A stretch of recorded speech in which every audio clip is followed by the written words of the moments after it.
अस्सलाम वालेकुम साथियों, मैं फिर हाज़िर ख़िदमत हूँ आपके। आज एक नए टॉपिक, एक नए लेक्चर के साथ। छोटा सा लेक्चर है। एक पेशेंट है हमारे पास 67 year old female, 67 year old female जिनको हेडेक था क्रॉनिक, और उनकी पास मेडिकल हिस्ट्री में जो है कोई ख़ास नहीं था, नॉन सिग्निफिकेंट, और माइल्ड मेमोरी इम्पेयरमेंट, कोई फोकल न्यूरोलॉजिकल डेफिसिट नहीं था। मेरा नाम डॉक्टर मोहम्मद कज़ाफ़ी है और आप देख रहे हैं डॉक्टर मोहम्मद कज़ाफ़ी व्यूज़, और ये उसी सिलसिले में उर्दू ज़बान में हमारे मेडिकल के लेक्चर्स हैं न्यूरो सर्जरी के ख़ास तौर पर। जब इस तरह के मामला हों, 67 साल खातून हों आपके सामने, उनको माइल्ड मेमोरी इम्पेयरमेंट है और कोई फोकल डेफिसिट नहीं है, तो आपके जहन में क्या सवाल आता है कि चलो ठीक है, होता है कि provisional diagnosis something in the brain, but कुछ ब्रेन में है, क्या है ये देखते हैं क्या क्या हो सकता है। वैसे ही हम वही तरीका आजमाएंगे कि वो जो हम न्यूप्लास्टिक में क्या क्या हो सकता है। प्राइमरी में ग्लायोमा के बाद सीएनएस लिम्फोमा, मेनिंजोमा ना क्या कहते हैं, सेकेंडरी में मेटास्टेसिस हो सकती है, वेस्कुलर में एवीएम, इस्कीमिक स्ट्रोक हो सकता है, या कैवर्नस हेमेंजियोमा हो सकता है। अच्छा, इन्फेक्शन में सेरेब्रल एब्सेस और एनकेफेलाइटिस, टॉक्सोप्लाज्मोसिस, इसी तरह से ना क्या कहते हैं, ये जो दूसरे हैं उसमें मल्टीपल स्क्लेरोसिस, रेडिएशन नेक्रोसिस, ये आप कह सकते हैं। इसके अलावा जब आपने ऐसे पेशेंट को, जब आपने डिफरेंशियल डायग्नोसिस सारी आपने ब्रेन से रिलेटेड बताई हैं, तो फ़ौरन आपने उसका एमआरआई ब्रेन करवाया, जिसमें आपने देखा कि उसके सैजिटल और एक्सियल कट में with contrast enhancing T1 image पर आपको एक बहुत बड़ा इर्रेगुलर और हेट्रोजीनस इन्हांसिंग मास मिल रहा है, जो कि लेफ़्ट फ्रंटल लोब में है और मिड लाइन शिफ्ट कर रहा है, और वो एक्सटेंड हुआ है अपना कॉर्पस कॉलोजम में, और उसका सिग्निफिकेंट मास इफ़ेक्ट भी है, और साथ साथ वो वेंट्रिकुलो मिगैली भी कर रहा है। अगर इसको हम किसी इम्तिहान में बताएंगे तो इस तरह बताएंगे कि MRI brain showing in the sagittal and the axial contrast enhancing T1 weighted image in which large irregular heterogeneous enhancing mass is seen in the left frontal lobe and crossing midline shift and extending into the corpus callosum, which significant mass effect and ventriculomegaly। तो ये जो differential diagnosis हैं इधर, उसमें आप ये है कि ना ग्लायोब्लास्टोमा है, अपना कहते हैं एनाप्लास्टिक एस्ट्रोसाइटोमा हो सकता है, मिक्स्ड ग्लायोमा हो सकता है, ओलिगोडेंड्रोग्लायोमा हो सकता है, मेटास्टेटिक डिजीज़ हो सकती है। ये जो मैंने आपके सामने जो अभी नाम लिए हैं सारे के सारे ट्यूमर्स के, यानी कि ग्लायोब्लास्टोमा, एनाप्लास्टिक एस्ट्रोसाइटोमा, मिक्स्ड ग्लायोमा या ओलिगोडेंड्रोग्लायोमा या फिर मेटास्टेटिक डिजीज़, ये आपका क्या कहते हैं रेडियोलॉजी पर, यानी एमआरआई सीटी स्कैन पे आपकी ये ओपिनियन हो सकती है कि ये हो सकता है। फर्दर वर्कअप में आप जो लेबॉर्ट्री करते हैं उसमें रूटीन जो लेबॉर्ट्री एनालिसिस होती है उसमें CBC है, आप BMP है, INR है, ये तमाम चीज़ें आप करते हैं। इमेजिंग में MRI विद और without gadolinium contrast for operative planning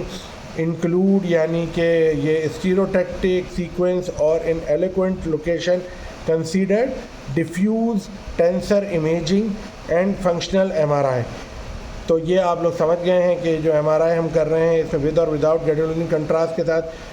ना ये ऑपरेटिव प्लानिंग के लिए, और साथ ही साथ हम जो है स्टीरियोटैक्टिक सीक्वेंस करते हैं और एलोक्वेंट लोकेशन मालूम करने के लिए, और हम डिफ्यूजन टेंसर इमेजिंग भी यूज़ करते हैं और फंक्शनल MRI भी यूज़ करते हैं ताकि हमें पता चल सके। यहाँ पर हम जो है न्यूरो ऑन्कोलॉजी से और रेडिएशन ऑन्कोलॉजी से मशवरा लेते हैं। थोड़ी सी पैथोफिजियोलॉजी पे बात कर लूँ इस मरज़ की, उसमें ये कि जो एनाप्लास्टिक ओलिगोडेंड्रोग्लायोमा है ये WHO ग्रेड 3 में आता है, और ये जो ओलिगोडेंड्रोग्लायोमा होता है ये तकरीबन 5% से भी कम होते हैं प्राइमरी ब्रेन ट्यूमर के, और इनकी जो मीन एज होती है वो 45 से अबव 48 ईयर से अबव में है, हमारी पेशेंट 68 की हैं। ये जो ट्यूमर होते हैं ये आम तौर पे सेरेब्रल वाइट मैटर में और टिपिकली सुप्राटेंटोरियल होते हैं और मोस्ट कॉमनली ये आपको फ्रंटल लोब में मिलेंगे और सिग्निफिकेंट कैल्सिफिकेशन शो करेंगे। और पेशेंट जो है इसमें जो सिम्टम्स होंगे वो सीजर्स हैं, हेडेक है, फोकल न्यूरोलॉजिकल डेफिसिट है, कॉग्निटिव चेंजेस हो सकती हैं। तो ये जो नेचुरल हिस्ट्री होती है ओलिगोडेंड्रोग्लायोमा की इन क्या कहते हैं in progression from the well differentiated to low grade of well differentiated low grade tumor to high grade anaplastic lesion, ये जो है ये आप यूँ समझ लें कि AO had no evidence of the prior low grade lesion। यानी कि आप वैसे है ना ये जो मतलब डिफ्रेंशिएशन होती है कि लो ग्रेड ग्लायोमा से ये हाई ग्रेड ग्लायोमा में कन्वर्ट हो जाता है या वेल डिफ्रेंशिएट से अनडिफ्रेंशिएट या एनाप्लास्टिक में, इसी कोई हमारे पास वो रीज़न नहीं है। क्योंकि ये जो अपना लो ग्रेड ओलिगोडेंड्रोग्लायोमा होते हैं ये फ्रीक्वेंटली ना अपनी जेनेटिक मटेरियल जो होता है वो ज़ाया कर देता है क्रोमोसोम नंबर 1 में और 19 में, तो जिसकी वजह से ये अनबैलेंस ट्रांसलोकेशन होती है और उसकी वजह से ये अपना क्या कहते हैं रेडियोथेरापी से सेंसिटिव भी होते हैं, अल्काइलेटिंग एजेंट से भी सेंसिटिव होते हैं। यानी है ना आप कीमोथेरापी दे दें तो ये उस पर इनका रिज़ल्ट्स बहुत अच्छे हैं। ये थोड़ी सी मैंने पैथोफिजियोलॉजी इसकी बताई है, कोई बहुत ज़्यादा डिफरेंस तो नहीं था, कोई इसमें ज़्यादा मैं कोई इन्फॉर्मेशन में इजाफा तो नहीं कर सका, लेकिन फिर भी मैंने आपके आगे प्रेजेंट कर दी है। अच्छा, इस ट्रीटमेंट ऑप्शन में आप सर्जिकल ऑप्शन चुनते हैं, मेडिकल ऑप्शन चुनते हैं और है ना रेडिएशन ऑप्शन। हम सबसे पहले मेडिकल से लेते हैं। इसमें जो है ना आपके ये जो क्या कहते हूँ कि मैं ये जो एनाप्लास्टिक ओलिगोडेंड्रोग्लायोमा कंसीडर करके जो हम पेशेंट को ट्रीट कर रहे हैं, हम कहेंगे इसे एनाप्लास्टिक ओलिगोडेंड्रोग्लायोमा। तो ये हमारी उसमें ये क्या कहते हैं डायग्नोसिस बनी है। तो इसमें आप जो है कीमोथेरापी दे सकते हैं टीमोजोलामाइड, जिसका मैंने जिक्र भी किया था पिछली कुछ लेक्चर में, ख़ास तौर पे ग्लायोब्लास्टोमा मल्टीफॉर्मा में इसका बहुत इंपॉर्टेंट रोल होता है। और ये जो है इसकी जो है आप यूँ समझ लें कि ये जो है इसको आप यूज़ कर सकते हैं ना प्रोकार्बामेज़ीन के साथ, ल्यूमेस्टाइन के साथ, विनक्रिस्टीन के साथ। आप यूँ समझ लें PCV, यानी कि आप टीमोजोलामाइड प्लस PCV। टीमोजोलामाइड तो अल्काइलेटिंग एजेंट है, बहुत ज़्यादा सेंसिटिव होते हैं ये ट्यूमर टीमोजोलामाइड से, क्योंकि ये MNTM जो हार्मोन होता है, जो सॉरी वो जो क्या कहता हूँ, माफ़ी चाहिएगा, जो है ना एंजाइम होता है जो कि है ना क्या कहते हैं मिथाइलेशन को करवाता है, उसको ये रोकने में काफ़ी ज़्यादा मदद कर देता है। और वो मिथाइलेशन जब रुक जाती है क्या कहते हैं ट्यूमर्स के ऊपर से, ये MGMT कहलाता है, सॉरी MGMT,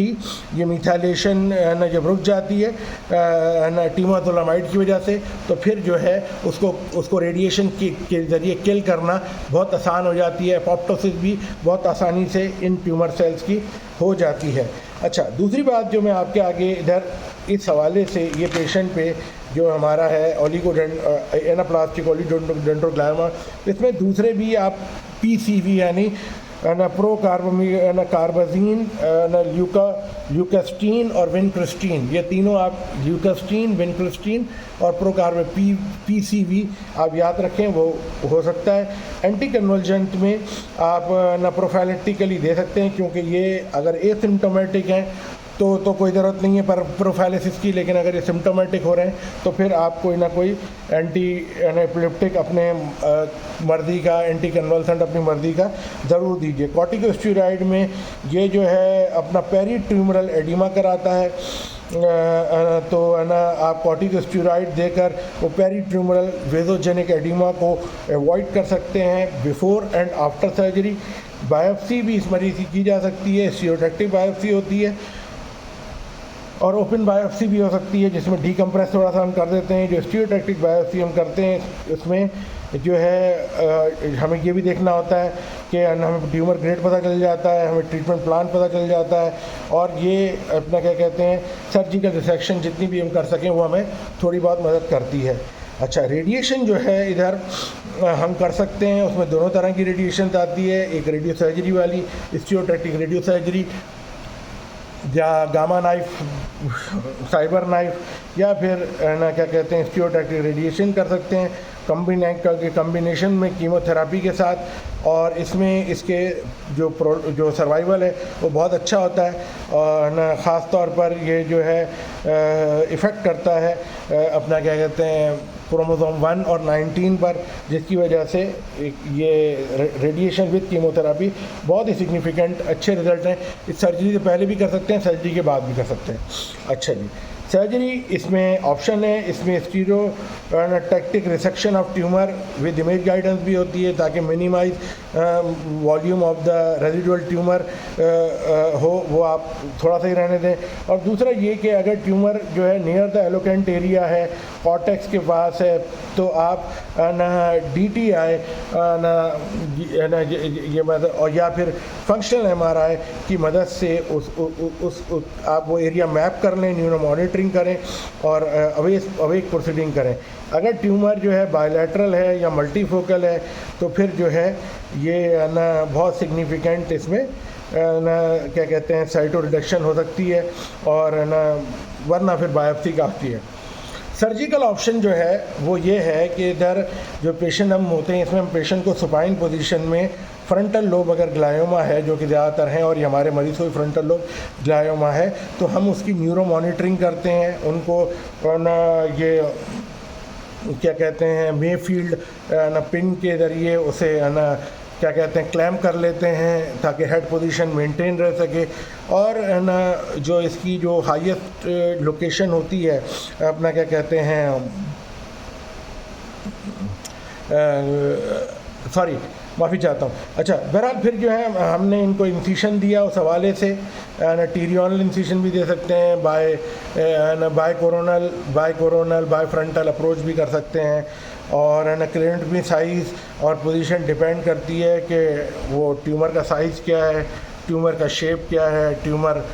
ना किस नौइयत का है। और ये जो फ्रंटल क्रेनियोटमी आमतौर पे हम करते हैं, ये यूनिलैटरल क्रेनियोटमी भी करते हैं, बायलैटरल भी करते हैं,